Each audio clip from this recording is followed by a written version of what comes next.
In today's video, I'm going to teach you how to create a fillable PDF form in Adobe Acrobat. By the end, you'll know how to open your document, let Acrobat detect form fields, fine-tune anything it gets wrong, and save a clean, professional, fillable PDF. Start by opening Adobe Acrobat. With the app up, go to the upper left corner and click the menu, then choose Open. In the file picker, select the PDF you want to turn into a fillable form and click Open again. Give it a moment to load. You should see your document displayed in the main window. Now look to the left side of the screen for the Tools panel. From there, find and choose Prepare a Form.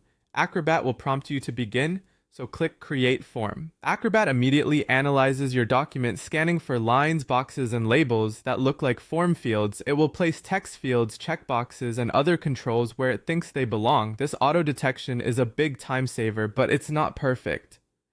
Next, review the results carefully. Zoom in and pan across each page to confirm that every field lines up with the correct label and that the field types make sense. If something is off, select the field and either drag it to the correct spot or press delete to remove it. Use the alignment guides that appear as you move items to keep everything neat and consistent.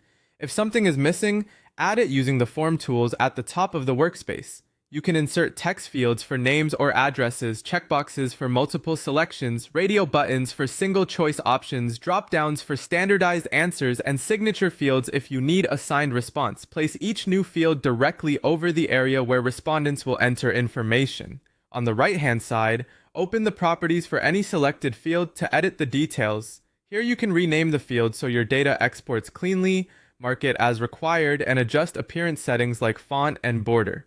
For fields that need specific input, such as dates or numbers, use formatting and validation options to guide users and reduce errors.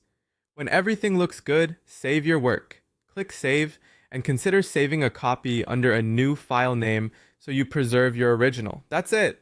Your PDF is now a fillable form ready to share, print, or collect responses digitally.